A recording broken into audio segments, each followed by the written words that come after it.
So maybe you're on vacation, you're in Athens for the first time. During the day you're experiencing a bunch of new events and new sights and sounds, and as it's going by that is prospectively it seems to be flying by. In retrospect, however, maybe the next day or you're back from vacation looking back upon that, it seems to be a long day. So retrospectively, it seems that it was an extended period of time. And this is something that was pointed out as far back as William James in his Principles of Neuroscience over 100 years ago. And the point is that retrospectively we're not so much telling time, but we're rebuilding or estimating how much time has elapsed based on the number of experiences we have in memory. So retrospectively you're more estimating how much time has elapsed. If there was a period full of new memories, then you're left with the impression that it was a long period of time retrospectively.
Welsh is a Celtic language spoken in Wales by about 740,000 people, and in the Welsh colony in Patagonia, Argentina by several hundred people. There are also Welsh speakers in England, Scotland, Canada, the USA, Australia, and New Zealand. At the beginning of the 20th century, about half of the population of Wales spoke Welsh as an everyday language. Towards the end of the century, the proportion of Welsh speakers had fallen to about 20%. According to the 2001 census, 582,368 people can speak Welsh.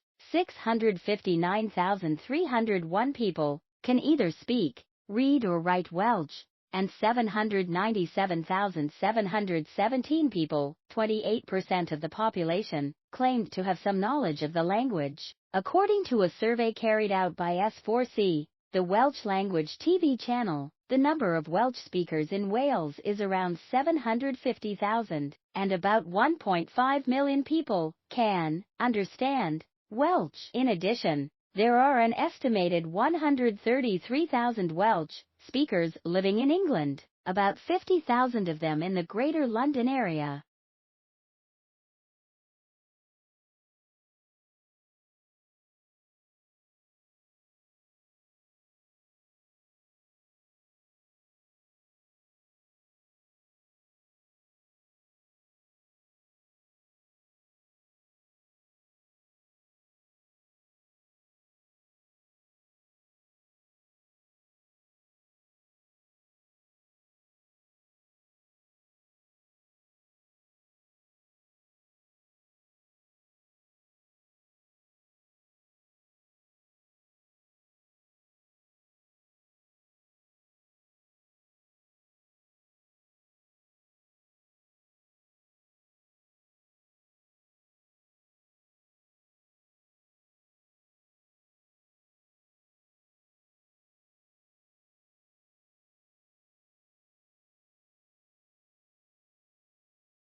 Most of the world's ecosystems are the result of millennia of coevolution by organisms, adapting to their environment and each other until a stable balance is reached. Healthy ecosystems maintain this balance via limiting factors, environmental conditions that restrict the size or range of a species. These include things like natural geography and climate, food availability, and the presence or absence of predators. For example, plant growth depends on levels of sunlight and soil nutrients. The amount of edible plants affects the population of herbivores, which in turn impacts the carnivores that feed on them. And a healthy predator population keeps the herbivores from becoming too numerous and devouring all the plants. But even minor changes in one factor can upset this balance, and the sudden introduction of non-native organisms can be a pretty major change. A species that is evolved in a separate habitat will be susceptible to different limiting factors, different predators, different energy sources, and different climates. If the new habitat's limiting factors fail to restrict the species' growth, it will continue to multiply, outcompeting native organisms for resources and disrupting the entire ecosystem.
Facts you read, hear, or study become memories through a process with three main steps.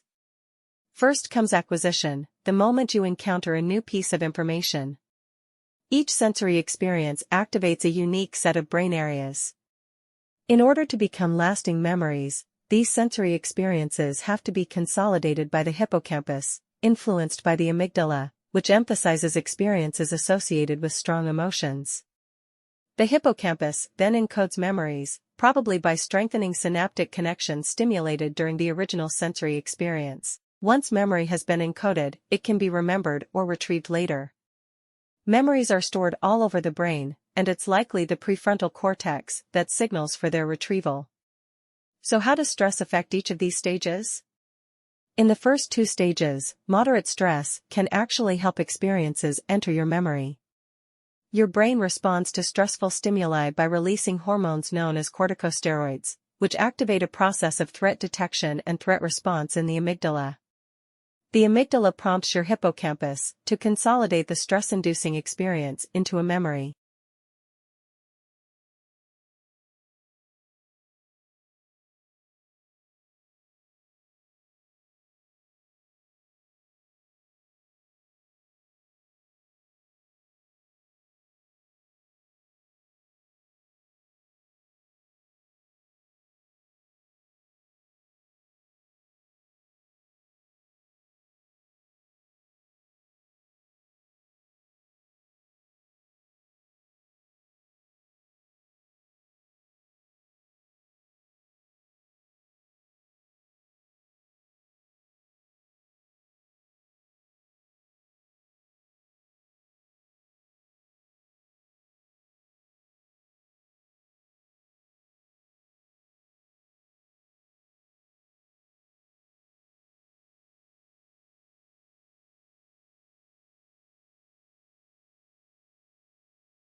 One of the most striking properties about life is that it has color.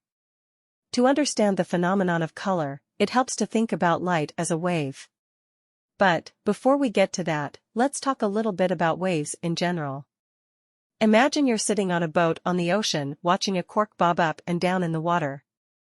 The first thing you notice about the motion is that it repeats itself. The cork traces the same path over and over again, up and down, up and down. This repetitive or periodic motion is characteristic of waves. Then you notice something else. Using a stopwatch, you measure the time it takes for the piece of cork to go over its highest position down to its lowest and then back up again. Suppose this takes 2 seconds. To use the physics jargon, you've measured the period of the waves that cork is bobbing on. That is, how long it takes a wave to go through its full range of motion once.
There is no denying that the concept of family has certainly changed in American society over the last few decades. Statistics continue to show that fewer Americans are getting married, and those who do so are having fewer children, or none at all. More marriages are ending in divorce. More people are living alone, cohabiting with someone, or marrying more than once in a lifetime and creating stepfamilies. Traditional families once dominated every neighborhood. A traditional family consists of a husband and wife, plus their children, whether biological or adopted, if they have any today. American society displays greater diversity, and many American households can be considered non-traditional under this definition. Family structures that may be considered non-traditional or alternative include single parenthood, cohabitation, same-sex families, and polygamy. Let's take a brief look at each of these.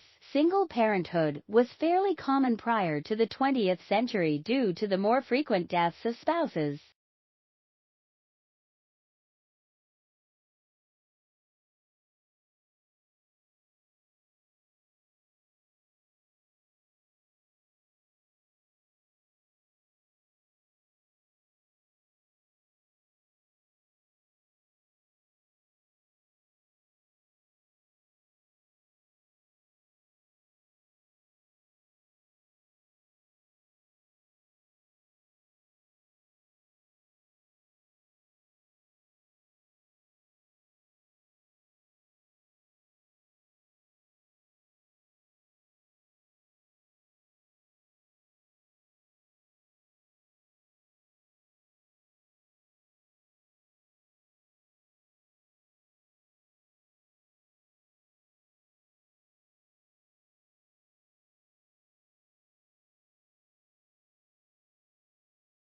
The same information can be expressed in a different way by calculating the wave's frequency.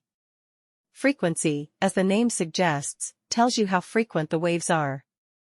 That is, how many of them go by in 1 second. If you know how many seconds one full wave takes, then it's easy to work out how many waves go by in 1 second. In this case, since each wave takes 2 seconds, the frequency is 0.5 waves per second. So enough about bobbing corks. What about light and color? If light is a wave, then it must have a frequency. Right? Well, yes, it does. And it turns out that we already have a name for the frequency of the light that our eyes detect. It's called color. That's right. Color is nothing more than a measure of how quickly the light waves are waving.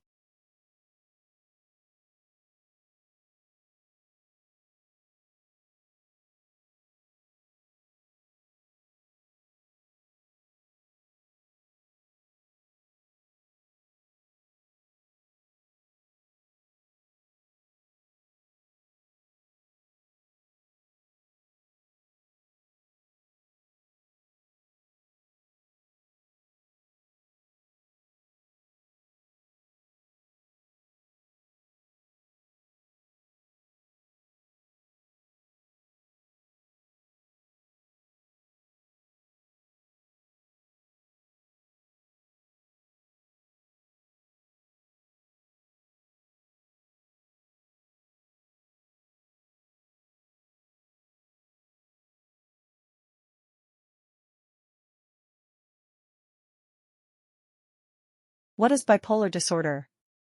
The word bipolar means two extremes. For the many millions experiencing bipolar disorder around the world, life is split between two different realities: elation and depression. Although there are many variations of bipolar disorder, let's consider a couple. Type 1 has extreme highs alongside the lows, while Type 2 involves briefer, less extreme periods of elation interspersed with long periods of depression. For someone seesawing between emotional states, it can feel impossible to find the balance necessary to lead a healthy life. Type 1's extreme highs are known as manic episodes, and they can make a person range from feeling irritable to invincible. But these euphoric episodes exceed ordinary feelings of joy, causing troubling symptoms like racing thoughts, sleeplessness, rapid speech, impulsive actions, and risky behaviors.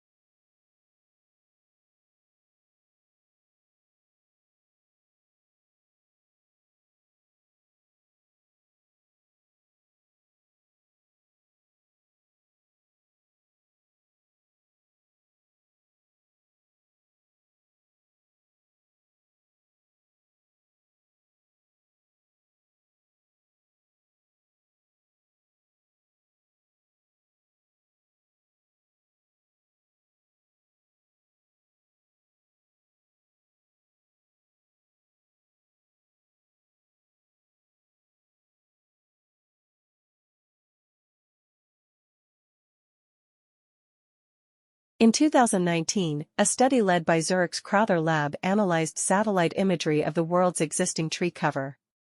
By combining it with climate and soil data and excluding areas necessary for human use, they determined Earth could support nearly 1 billion hectares of additional forest. That's roughly 1.2 trillion trees. This staggering number surprised the scientific community, prompting additional research. Scientists now cite a more conservative but still remarkable figure. By their revised estimates, these restored ecosystems could capture anywhere from 100 to 200 billion tons of carbon, accounting for over 1/6 of humanity's carbon emissions. More than half of the potential forest canopy for new restoration efforts can be found in just 6 countries. And the study can also provide insight into existing restoration projects, like the Bond Challenge, which aims to restore 350 million hectares of forest by 2030.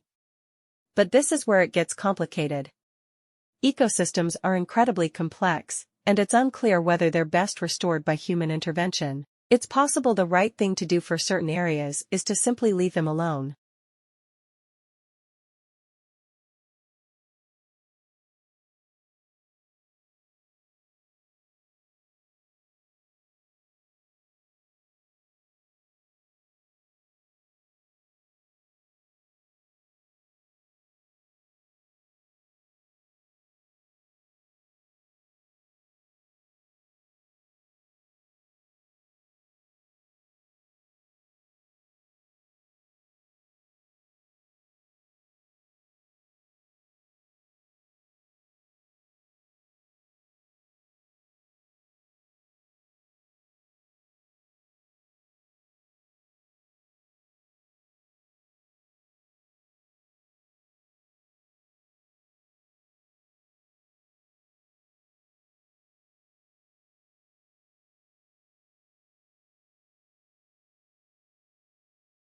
How do schools of fish swim in harmony? And how do the tiny cells in your brain give rise to the complex thoughts, memories, and consciousness that are you? Oddly enough, those questions have the same general answer: emergence, or the spontaneous creation of sophisticated behaviors and functions from large groups of simple elements. Like many animals, fish stick together in groups, but that's not just because they enjoy each other's company. It's a matter of survival. Schools of fish exhibit complex swarming behaviors that help them evade hungry predators, while a lone fish is quickly singled out as easy prey. So, which brilliant fish leader is the one in charge?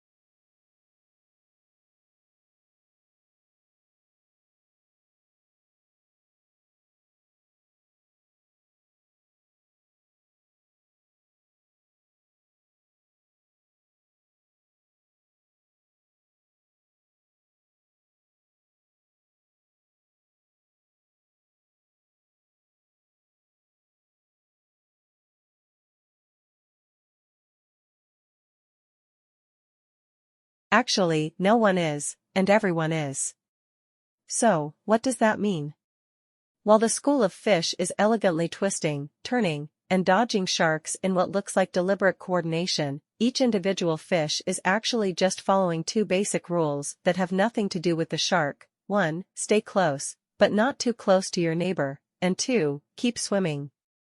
As individuals, the fish are focused on the minutiae of these local interactions, but if enough fish join the group, something remarkable happens. The movement of individual fish is eclipsed by an entirely new entity, the school, which has its own unique set of behaviors.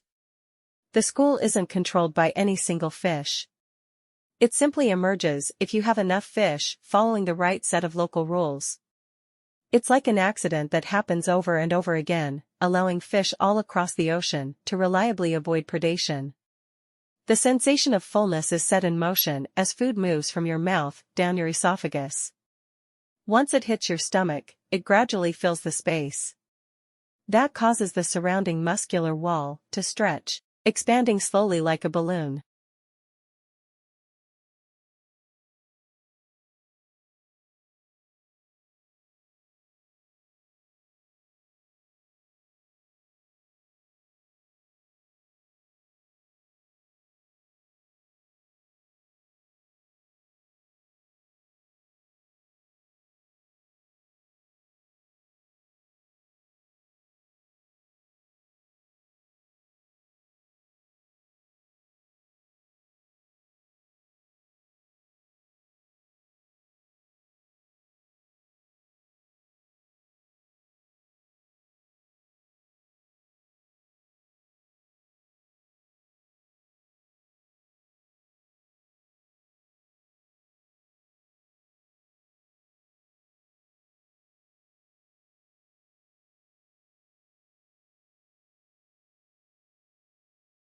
A multitude of nerves wrapped intricately around the stomach wall sense the stretching. They communicate with the vagus nerve up to the brainstem and hypothalamus, the main parts of the brain that control food intake. But that's just one input your brain uses to sense fullness. After all, if you fill your stomach with water, you won't feel full for long. Your brain also takes into account chemical messengers in the form of hormones produced by endocrine cells throughout your digestive system. These respond to the presence of specific nutrients in your gut and bloodstream, which gradually increase as you digest your food. As the hormones seep out, they're swept up by the blood and eventually reach the hypothalamus in the brain. Over 20 gastrointestinal hormones are involved in moderating our appetites. One example is cholecystokinin, which is produced in response to food by cells in the upper small bowel.